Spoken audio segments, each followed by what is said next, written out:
Vsega 43 ur po pristanku na letališču Jožeta Pučnika so nogometaši Domžal že začeli tekmo četrtega kola prve lige Telekom Slovenije v Velenju.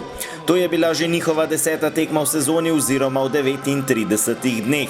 Zaradi ostrega ritma strokovno vodstvo iz srečanja v srečanje močno spreminja udarno enajsterico in tudi proti Rudarju je bilo tako. Vseeno je bilo tokrat zamenjav nekoliko manj, saj je v primerjavi s povratno tekmo tretjega kroga kvalifikacij za Evropsko ligo proti West Hamu mesto v udarni enajsterici zadržalo 5 nogometašev: Alvaro Brači, Benjamin Morel, Žan Majer, Gaber Dobrovoljc in Marko Alvir, ki je na levem bočnem položaju zamenjal poškodovanega Jureta Balkovca.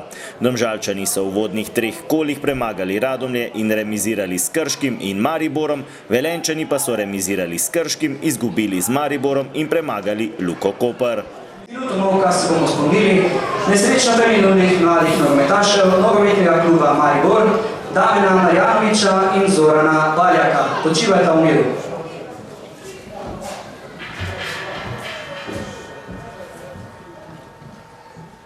Srečanje na mestnem stadionu ob jezeru Velenje so sredine igrišča začeli Domžalčani, ki so prvič nastopili v belih dresih. Prvo priložnost so si pripravili že v 5. minuti, po podaji Majerja je streljal Alvir, na pravem mestu je bil vratar Radan. 7. minuta kot Bračija, odbita žoga do Alvirja, nov predložek v kazenski prostor, na drugi vratnici je odlično skočil Bratanovič, Vetrih je čakal na žogo, s hrbta ga je nepravilno zaustavil Kašnik in sodnik Roberto Ponis je pokazal na belo točko.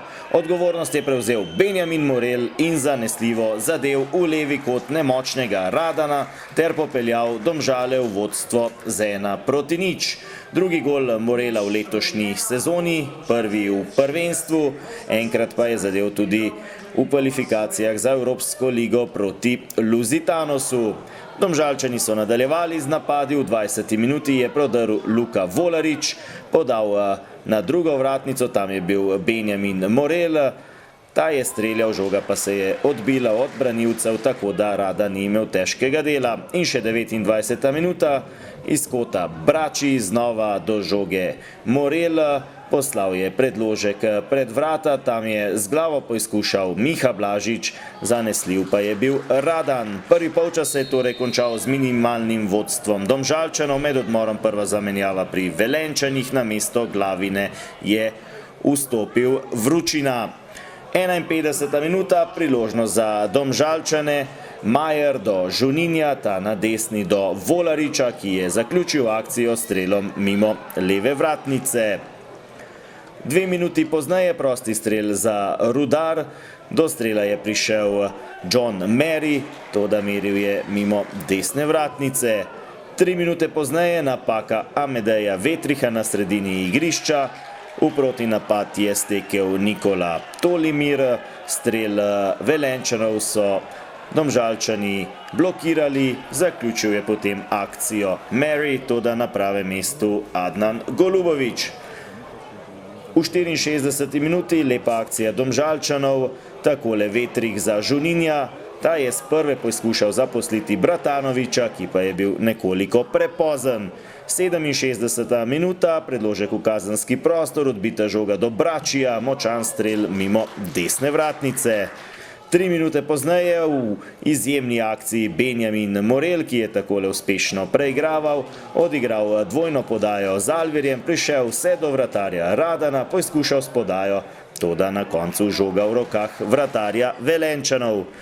78. minuta, lep prodor Jana Repasa, ki je v igro vstopil v 59. minuti, podaja na prvo vratnico, Bratanovič pa ni uspel preusmeriti žoge v okvir vrat.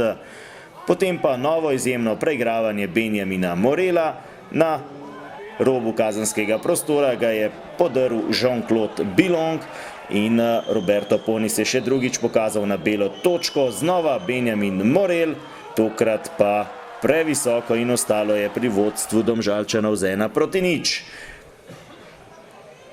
83. minuta, še ena priložnost za Domžalčane, po podaji iz kota je streljal Blažič, blokirali so domačini, znova Brač iz kota, Blažič z glavo, Radan odbija točno do Žuninja, ki je postavil končni izid, Rudar Velenje Domžale 0-2.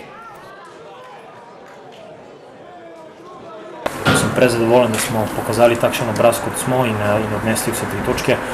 Seveda sem se bal te preizkušnje, kajti nikoli ne veš, kako to izgleda, ko se vračaš iz Evrope na domače prvenstvo, ampak odgovorili so fantje na neverjeten način, mene so impresionirali z energijo in pa s kvaliteto, ker mislim, da smo tudi zaslužili. Nogometaši Domžal, ki jim je strokovno vodstvo namenilo 2 prosta dneva, bodo naslednjo tekmo odigrali v soboto ob 20:15, ko bo v športnem parku Domžale gostovala Luka Koper.